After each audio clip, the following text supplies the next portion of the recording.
Hey folks, Crazy Clever 80 here again, and this time we're going to look at game number 19 in our 20 from 1989 series, and this is a basketball game.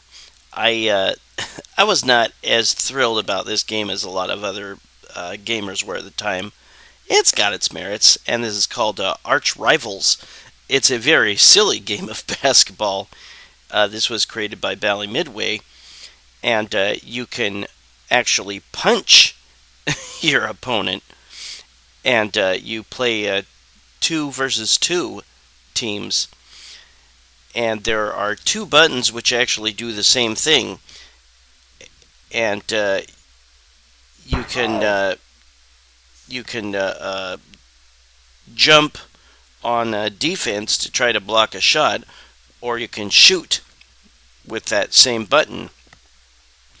And then there is another button that does the same thing. Jump on defense to block shots and shoot with that same button. And then there is a third button that allows you to pass to your teammate. And then there is an 8-way joystick. The goofy appeal of being able to punch your opponent to knock him down and steal the ball was a big draw with gamers at the time. Yeah, I can understand that to some degree. For each credit that you put in, you will get, I think, is it 4 minutes of time? 4 minutes of game time? But there will also be another timer in the game that prompts you to put in another credit to continue playing. And if you decide not to, then time will run out, and you might be able to put in your initials. And you might make it on the scoring list. Now, if you play just one player, then you have a teammate, because it's 2 on 2, and then you play against the other team, which has just 2 players, and they're both controlled by the computer. Or you can play 2 players, excuse me, and the second player will be on the other team, so you can't play co-op. Now, you can press the shoot button repeatedly after you've put in your credit, and you can see all these little hints, which is very, very, very nice. And we're going to look at all of them. Once you are ready to start playing and you skip all this stuff here, then you get to choose one of 8 different players, and they each have different strengths.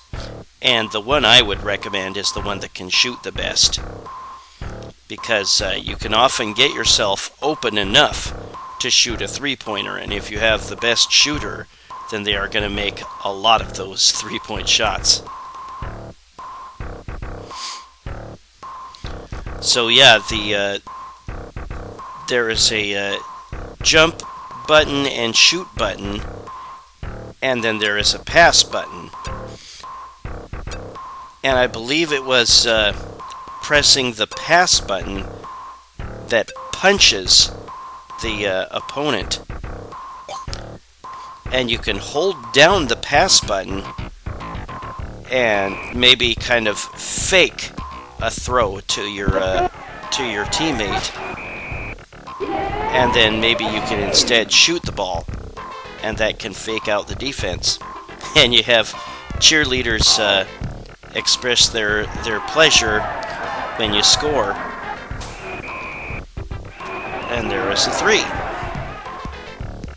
Now there will be additional things. See, he's one of the top shooters. He'll make a lot of those 3s. There will be additional dangers that will appear on the court, in the form of spilled popcorn or a spilled drink.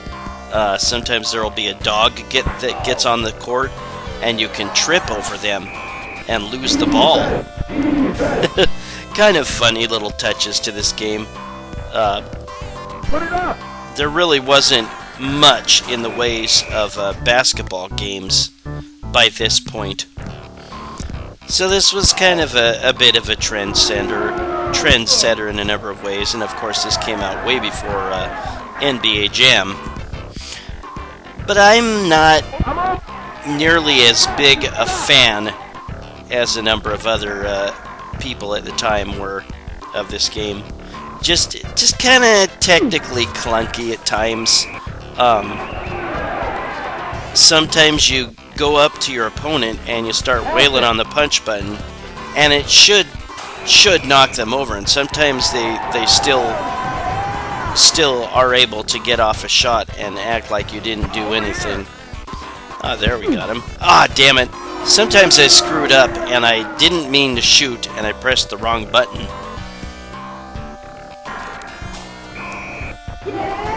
If you're gonna punch your opponent and they're getting close to the basket, make sure you don't waste some punches, because that'll slow you down and give them more time to make their shot. I remember seeing this at the arcades for sure. I'm just not crazy about it. I mean, it's definitely a good try. It's definitely something that's unusual for its time. Being able to skirt the rules of basic basketball. You can.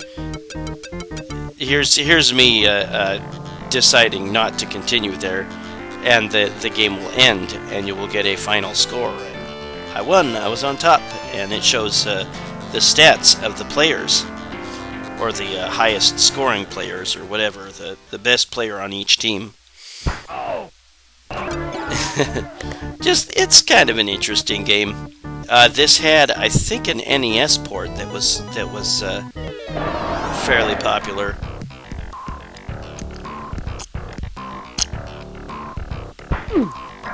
Sorry, I had to drink some ice water in your ear. It wasn't nearly as hot today as it had been, which is fortunate, because it got absolutely sweltering. Very hard to keep my dog cool and my house somewhat cool. We're not going to see me do a full playthrough. We'll just see snippets of the gameplay, because I don't want to play all 4 quarters.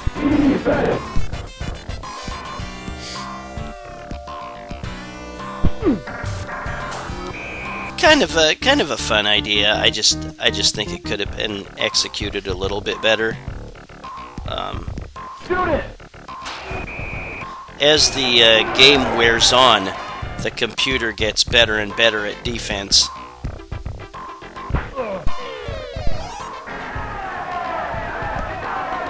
Yeah, you can't choose both players for your team. You can only choose one player, and that will be the one that you control.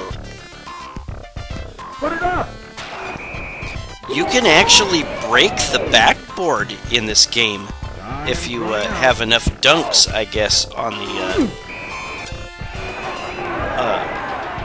in your scoring repertoire. And we will take a look at that later on. There will be a little intermission scene after each quarter. Sometimes you'll get some extra hints, and sometimes there'll just be something silly. There was a driving dunk. There are no foul shots, and now we're starting to see more things on the court that you can trip over if you run over them. I don't remember if the computer can actually trip over those things. I don't know that they can. Maybe they did. I don't remember for sure, but you definitely want to watch out for that sort of thing. The computer will get better at stealing the ball, at knocking you over, at passing.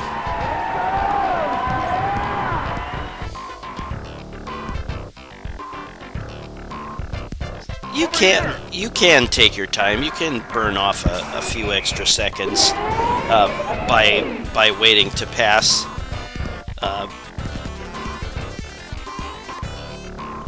the computer will take at least a handful of seconds to run back there and start harassing you.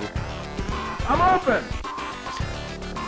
Continually pass in this game.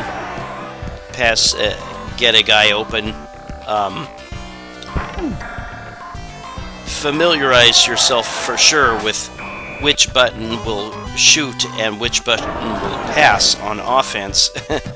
Because I screwed that up a number of times during this gameplay. Whoops. I didn't mean to shoot. I meant to pass.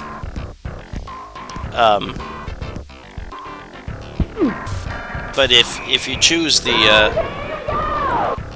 high percentage shot player, then a number of times when you meant to pass and you shot instead, you'll still make it. I'm open! I think the first time I saw this was at a nickel arcade.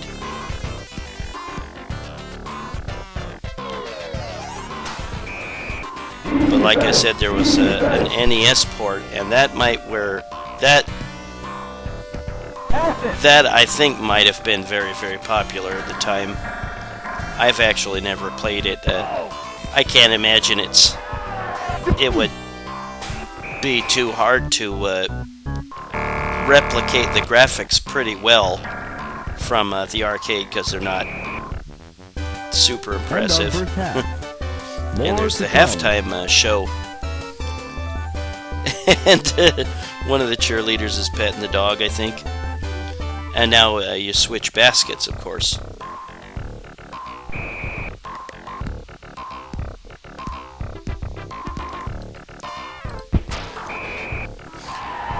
Yeah, again, if you play one player, you are just one player on one of the teams. And if you play two players, then there is one player on controlling a player on each team. You can't play cooperative. Let's go! And again, there will be sort of... We're just going to look at snippets of the rest of the game. But again, every so often, the computer will prompt you to put in a credit to be able to continue your game. Whoops, yeah, lot more things to trip on as the game goes on. Like I said, there's like spilled popcorn, spilled soda. There's a dog that you can trip on. There's no out of bounds in this game. There's no backcourt violation. There's no goaltending. Yeah, most of the rules you can just throw out the window. which was a big appeal, of course, for gamers at the time.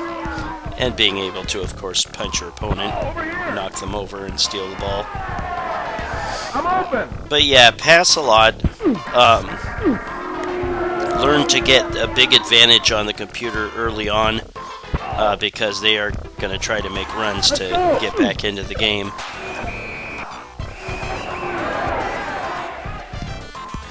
But yeah, I would definitely recommend pick the best shooter, and that is our game of arch rivals.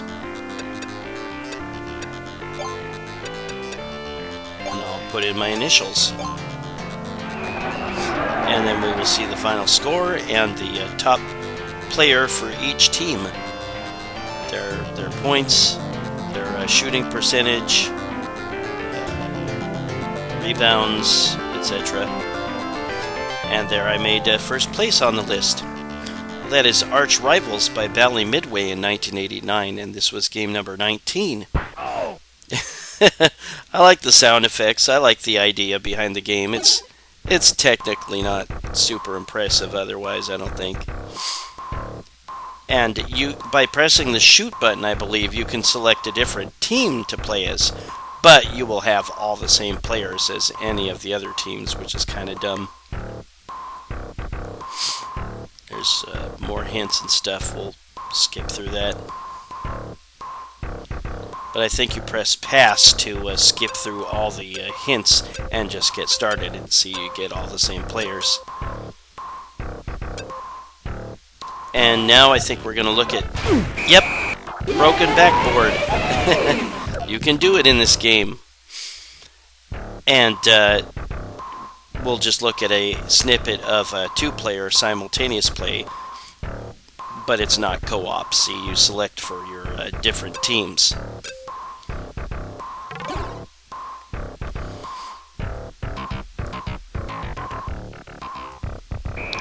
But yeah, that's Arch Rivals. It's okay. Kind of cool idea. Definitely popular enough to deserve a spot on this list. I just wasn't as enthused about it as a lot of other gamers were at the time. Put it up! But that is Arch Rivals by Bally Midway in 1989. Game number 19 in our 20 from 1989 series. Well, I hope to see you soon for game number 18. Stay cool, everybody. Bye-bye.